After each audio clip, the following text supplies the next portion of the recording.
sommes une famille, un seul cœur, un seul esprit. Les distances ne nous séparent pas, nous sommes un en toi.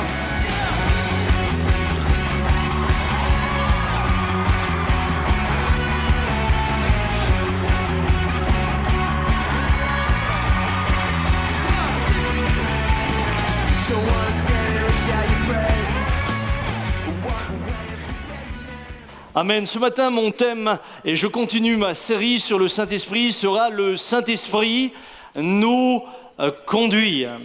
Le Saint-Esprit nous conduit. Nous allons voir ensemble quels sont les différents moyens que le Saint-Esprit emploie pour nous conduire. La liste n'est bien sûr pas exhaustive. Pourquoi ? Parce que le Saint-Esprit est bien plus grand qu'une petite liste. Mais je voudrais voir quelques grands aspects que nous trouvons dans la parole de Dieu par lesquels le Saint-Esprit nous parle. Et peut-être pour ceux qui prennent des notes, je vais vous donner d'avance le plan que nous allons suivre. Ça vous permet de tout de suite noter les différents points. Le premier point sera le Saint-Esprit conduit au travers de la parole et de la prière. Le second, le Saint-Esprit conduit par l'Église.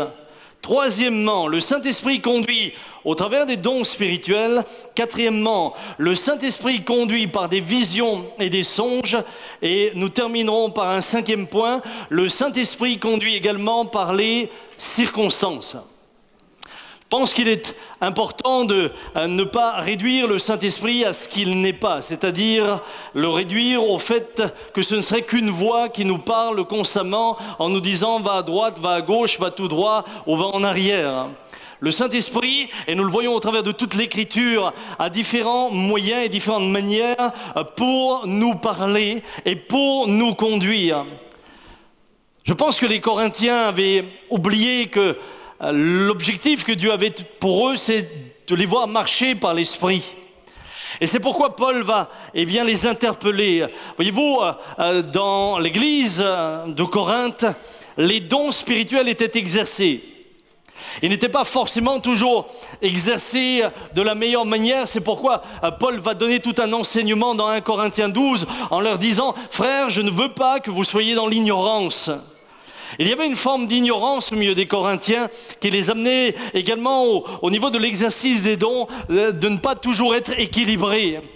Et l'apôtre Paul va donner un enseignement, mais il faut constater qu'au milieu d'eux, il y avait la parole de connaissance, il y avait la parole prophétique, il y avait le don des langues, il y avait l'interprétation des langues, il y avait les signes, il y avait les miracles, il y avait en un mot la démonstration de la présence et de la puissance de Dieu. Cependant, Paul va s'adresser à eux et va leur faire un reproche. Alors que finalement, on pourrait se dire, mais waouh, cette église, c'est l'église idéale dans laquelle se manifeste la puissance de l'Esprit. Voilà ce que Paul va leur dire.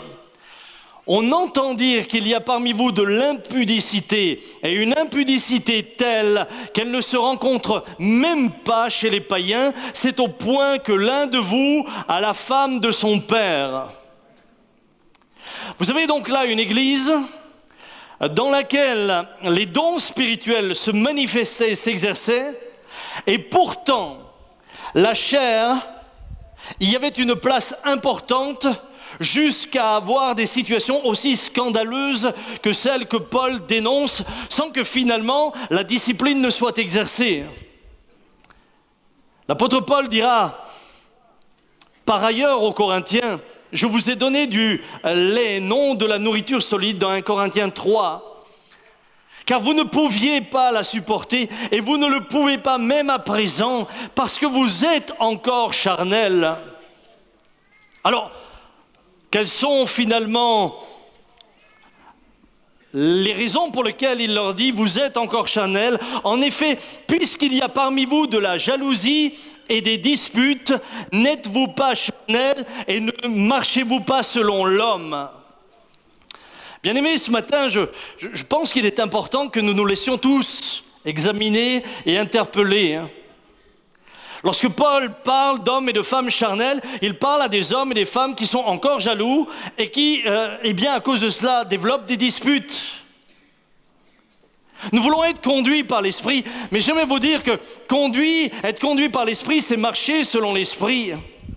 Et quand nous marchons selon l'esprit, nous sommes appelés à ne plus marcher selon la chair. En d'autres mots, à plus laisser la jalousie avoir le dessus, plus laisser la dispute prendre place, plus laisser l'impudicité avoir une quelconque place au milieu de nous. Et c'est pourquoi il dira aux Galates, je dis donc marchez selon l'esprit et vous n'accomplirez pas les désirs de la chair. Dis ça à ton voisin, marche selon l'esprit et tu n'accompliras pas les désirs de la chair.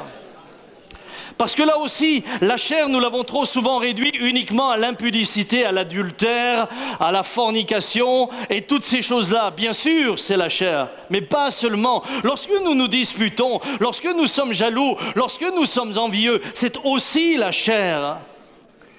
Mais cela, on est beaucoup plus tolérant avec ces choses-là, alors que nous devrions être extrêmement intransigeants à l'égard de ces choses dans nos propres vies. Voyez-vous, la qualité de votre vie spirituelle ne se mesure pas à la puissance des dons que vous exercez, mais au caractère de Christ que vous manifestez, qui prouve que vous marchez non pas selon la chair, mais selon l'esprit.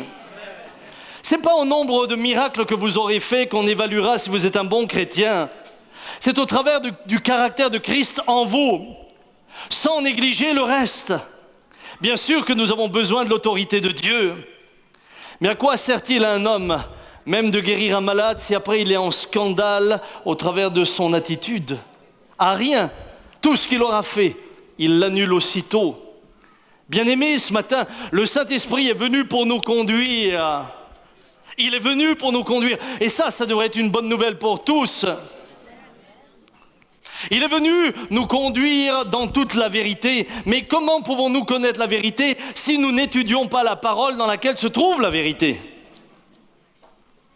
Il est venu pour nous assister dans le témoignage.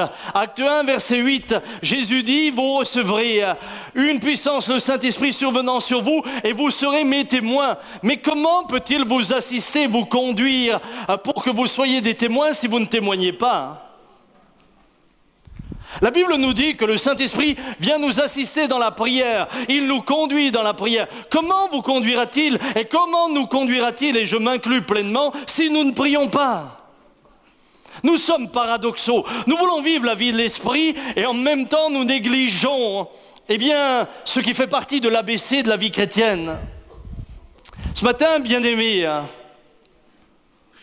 ne résumez pas la marche à l'Esprit uniquement à cette voix que vous entendriez du ciel, qui constamment vous dirait « fais pas ceci ou fais pas cela ».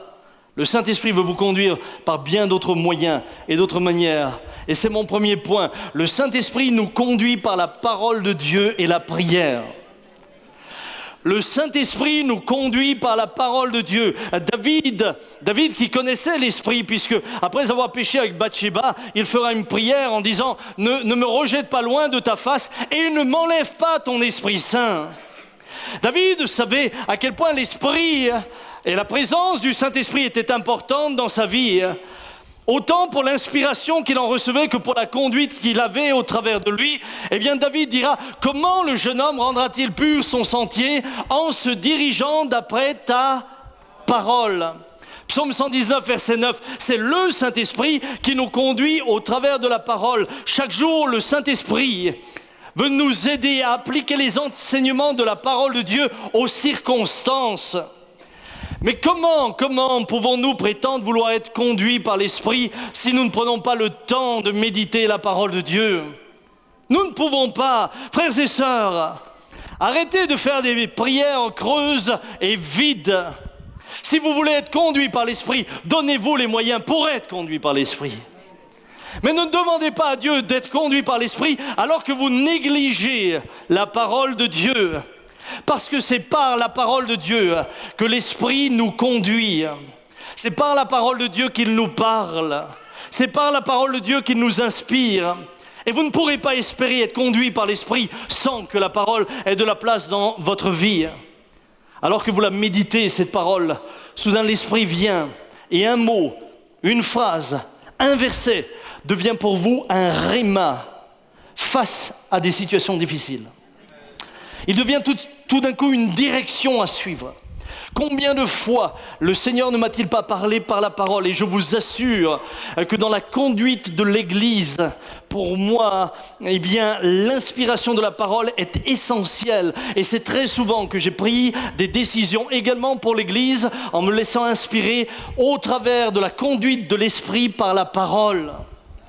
Lorsque nous avions le redressement fiscal, et je ne reviens pas là-dessus, c'est dans la parole que l'Esprit m'a conduit, c'est là qu'il m'a montré ce que je devais avoir comme position de foi. C'est cette parole, eh bien, de l'Écriture, toute arme forgée contre toi, eh bien, sera sans effet, et toute langue qui s'élèvera en justice contre toi, tu la condamneras. Cette parole a été pour moi le socle sur lequel ma foi, eh bien, s'est appuyée, et quand tout est allé en sens contraire, et quand tout, et vous pouvez demander mon frère Meyer, tout est vraiment allé en sens contraire, quand tout semblait perdu, il n'y avait plus que cette parole qui m'a porté et qui m'a permis de croire et d'espérer contre toute espérance. Et c'est alors qu'il n'y avait plus d'espérance que de manière surnaturelle, eh bien les événements ont été bousculés, et M. Jospin sort un décret qui dit que toute association reconnue de bonne foi verrait son redressement être abandonné 15 jours avant que nous payions. C'est la parole. C'est la parole. Moi, je vois des jeunes gens parfois vivre ensemble. Ils vivent en concubinage, ils vivent un peu n'importe comment. Et puis, ils me disent, mais nous prions pour savoir si c'est la volonté de Dieu. Mais je rêve. Si tu attends qu'un ange vienne te dire de la marier alors que tu es déjà en train de lui squatter son lit, tu es juste en train de te tromper et de te mentir à toi-même, de dire « je ne veux pas me soumettre à Dieu, donc pas à son esprit, donc je ne suis pas conduit par l'esprit, mais je suis conduit par la chair. » N'attends pas qu'un ange vienne de te dire de te marier, c'est écrit. C'est écrit. Que tu pries pour savoir qui tu dois fréquenter, que tu pries au préalable, ça c'est très bien. Mais une fois que tu es engagé, les choses sont claires. Ah frère, vous savez, nous attendons une révélation, mais je vais t'en donner une de révélation.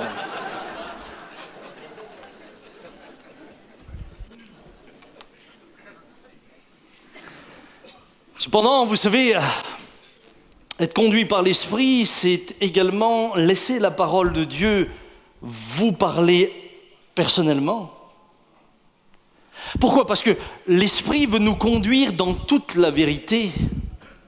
L'Esprit veut nous conduire à devenir semblables au Maître. Nous, très souvent, nous avons réduit la conduite de l'Esprit à une révélation prophétique, comme Ananias en reçoit une de la part du Seigneur qui lui dit « Va dans telle rue, à tel endroit de Damas, il se trouve là un homme. » Et c'est cela ce que nous appelons la conduite de l'Esprit, et nous l'avons réduit et résumé à cela. Mais j'aimerais vous dire que la conduite de l'Esprit, c'est celle qui vous mène dans la sanctification et dans la sainteté, sans négliger le reste.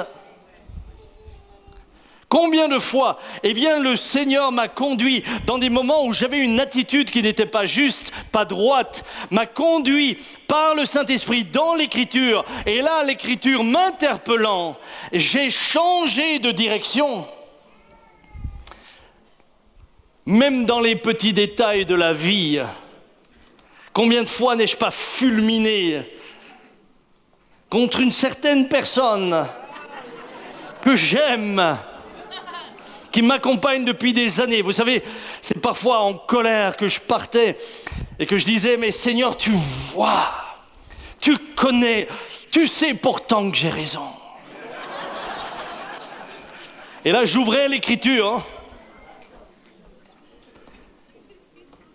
Et l'Écriture ouverte, Marie, aimez vos femmes comme Christ a aimé l'Église. Et alors, t'es conduit à un choix. Et tu te dis, mauvaise pioche.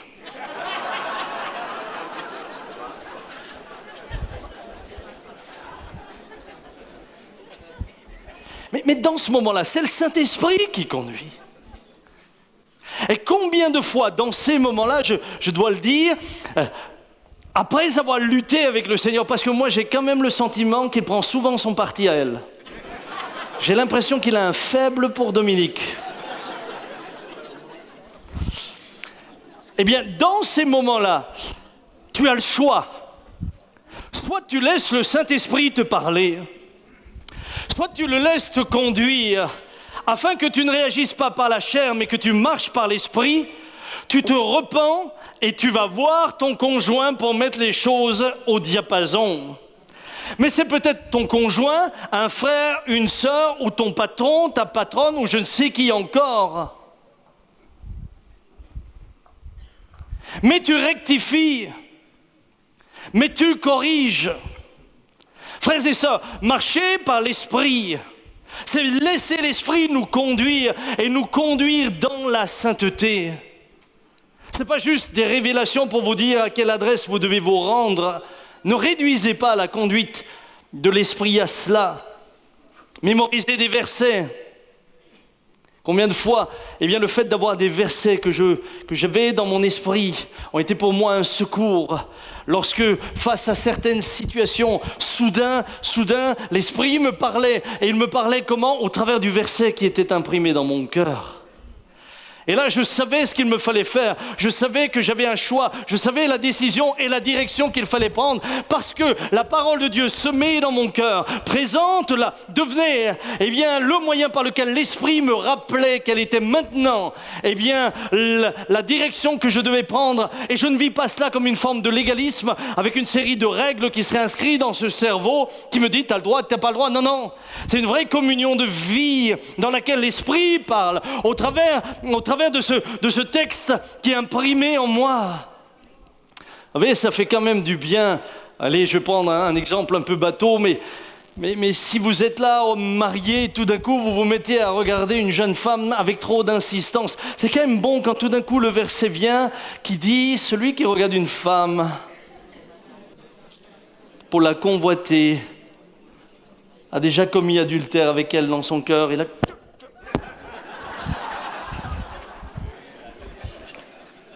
Et croyez-moi, si vous désirez être conduit par l'Esprit, l'Esprit n'oubliera pas de vous le rappeler à ce moment-là.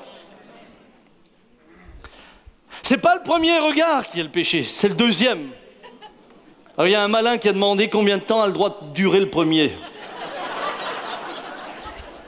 Dès que tu te rends compte que ça dure, c'est déjà de trop. Le Saint-Esprit nous conduit par la parole. Je ne vais pas m'étendre parce que je sais que mon frère Jean-Marie a prêché sur la parole, sur la nécessité de vous nourrir de la parole. Et la parole, à ce moment-là, ce n'était pas seulement une lecture qui serait un devoir. C'est une vraie communion avec Dieu dans laquelle lecture Dieu vous parle. L'Esprit Saint vous parle et vous conduit au travers de cette parole. Parce qu'il y a bien des choses que l'Esprit dit que nous ne faisons pas naturellement. Lorsqu'on te frappe sur une joue, tendre l'autre.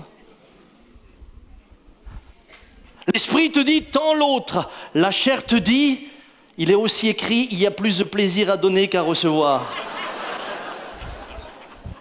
Mais ce n'est pas l'Esprit qui te dit, il y a plus de plaisir à donner qu'à recevoir.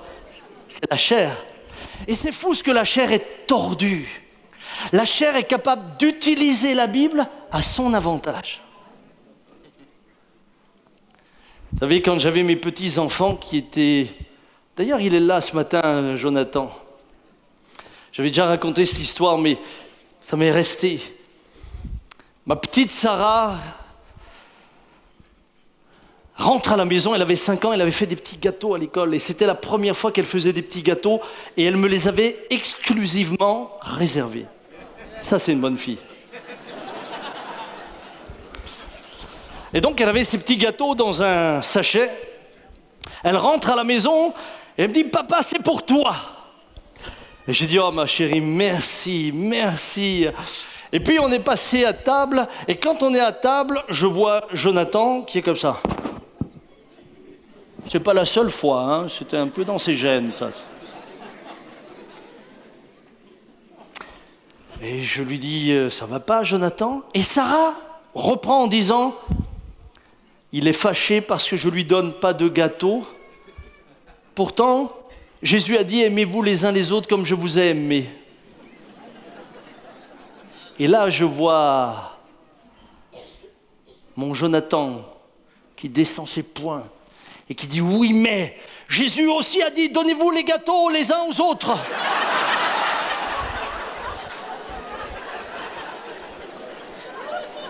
Et ça, c'est notre nature.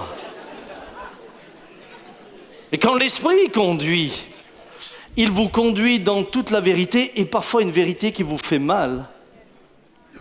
Parce que la parole vous parle aussi lorsque vous êtes en train d'avoir une attitude qui n'est que le résultat de votre jalousie et que vous essayez d'éloigner quelqu'un pour qu'il ne vienne pas empiéter sur votre terrain. Ah, vous n'allez jamais le dire. Vous savez, c'est fou, dans les églises, on est spirituel. On va par exemple pas dire « Thibaut, je suis jaloux de toi, tu commences à me faire de l'ombre, tu prêches mieux que moi, tu ceci, tu cela. » Non, non. Non, non, on règle le problème autrement. « Thibaut, je sens que le Seigneur t'appelle en Laponie. Et nous allons te bénir pour aller chez les Lapons. » Hop, et un concurrent en moins. Voilà, hop, et tout paraît spirituel, tout paraît beau, tout paraît parfait. Et t'as l'autre qui se les caille chez les Lapons, pendant que toi, petit pape, t'es là chez toi, donnant toujours une belle image, mais ayant attristé le Saint-Esprit. Parce que tu peux tromper les gens. Tu peux même tromper l'Église. Mais tu ne tromperas pas le Saint-Esprit de Dieu. Jamais. Jamais. La prière est un autre moyen dans lequel Dieu nous parle. Lorsque vous prenez le livre des Actes au chapitre 10, il y aurait d'autres exemples bien sûr. Le lendemain, comme ils étaient en route et qu'ils s'approchaient de la ville, Pierre monta sur le toit vers la 6e heure pour prier. Il eut faim et il voulut manger pendant qu'on lui préparait à manger. Il tomba en extase. Et c'est là que Pierre, à ce moment-là, va voir une vision qui va révolutionner toute sa compréhension spirituelle de la manière dont l'évangile devait être amené aux païens.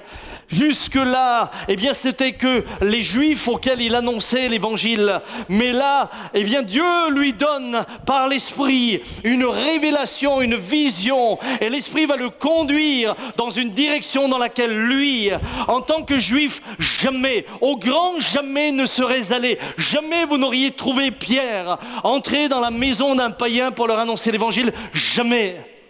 Mais c'est dans le temps de prière. Mon frère, ma sœur, il n'y a rien de plus beau que ton temps de prière. Parce que c'est souvent le moment où nous sommes le plus sensibles à ce que l'Esprit peut nous dire. C'est les moments où nous pouvons dire « Parle, ton serviteur ou ta servante, écoute ». C'est dans les temps de prière que j'ai très souvent eu des directives, parfois même des paroles. Je me souviendrai, le papa de Julien est là ce matin, Julien Spiegel. Je me souviendrai toujours lorsque j'ai eu cette parole pour Julien alors qu'il avait 5 ans. C'est dans mon temps de prière le matin à 6 heures avant de venir ici.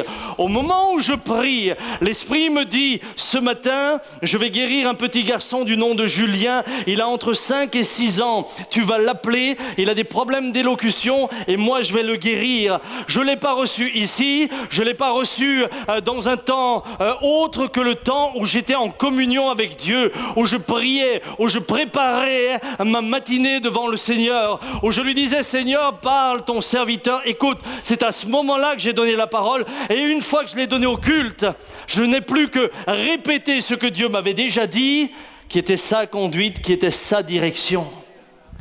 La prière. La prière, c'est, je vais vous le dire, pour moi, c'est un privilège. La prière, pour moi, n'est jamais un devoir ou une obligation. Ça fait, et je bénis Dieu pour cela, ça fait des années maintenant. Ça fait des années que, pour moi, la prière, c'est cet entretien que j'ai le droit d'avoir avec le roi des rois en privé. Et je le vis comme quelque chose qui m'honore. Je le vis comme quelque chose qui, est une grâce que Dieu m'accorde.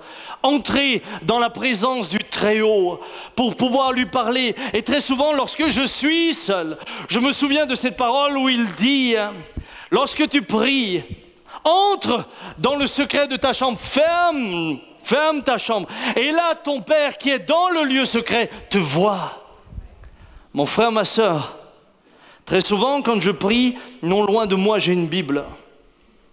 J'ai une Bible parce qu'il y a des moments, je ne vais pas vous dire que c'est systématique, je ne vais pas vous dire que c'est tous les jours. Il y a parfois des semaines qui s'espacent.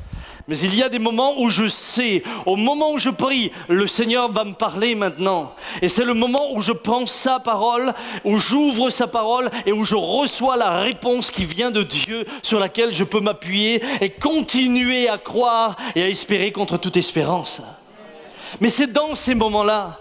C'est quelque chose que je fais lorsque je ressens que l'onction est là. Je suis en train de prier, je suis en communion avec le ciel, je suis en communion avec Dieu. Je ne suis pas dans des vaines redites en train de raconter tous les besoins que ma famille a. Je ne suis pas en train de dire tous les besoins qu'ont mes petits-enfants. Je suis là en communion avec Dieu, je cherche sa face parce que j'ai besoin de savoir où il veut me conduire. Et à ce moment-là, le Saint-Esprit vient. Et des fois, c'est littéralement une inspiration qui arrive dans ces moments-là. Une parole claire, comme si vous me parliez. Et je sais alors ce qu'il faut faire. Le Saint-Esprit vous conduit dans les temps de prière.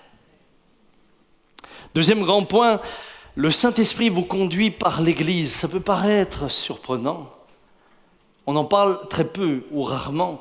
D'ailleurs, nous sommes dans une période de l'histoire de l'Église où, malheureusement, d'anciennes hérésies qui sont aussi vieilles que l'Église elle-même remettent en question le fonctionnement des églises, laissant croire au travers de doctrines qui sont démoniaques que finalement on n'a pas besoin de l'Église au sens du rassemblement des croyants. On peut vivre sa foi tout seul et le Saint-Esprit peut nous parler tout seul et peut nous conduire. Bien sûr que le Saint-Esprit peut nous conduire tout seul, mais j'aimerais nous rappeler ce matin que l'idée de l'Église, ce n'est pas les hommes qui l'ont eue. L'idée de l'Église, c'est Dieu. L'idée de l'Église, c'est Jésus-Christ. Jésus vient pour bâtir son Église et les portes de l'enfer ne prévaudront point contre elle. Bien-aimés, l'Esprit de Dieu vous conduit dans l'Église. Tous ceux qui veulent être conduits par l'Esprit de Dieu aiment l'Église, s'engagent dans l'Église, servent dans l'Église, parce qu'ils savent que c'est le lieu où Dieu trône, où Dieu siège, où Dieu se manifeste, où Dieu parle. Lorsque les gens me disent « moi, j'ai pas besoin d'église, je peux vivre tout seul », je me dis deux choses. Un, ils ont des problèmes de discipline, parce que c'est souvent ça. Au nom de leur spiritualité, ils veulent faire surtout ce qu'ils veulent, comme ils ont envie. Deuxième des choses, ils n'ont pas compris ce qu'est l'Église. Le Saint-Esprit vous conduira dans l'Église et par l'Église.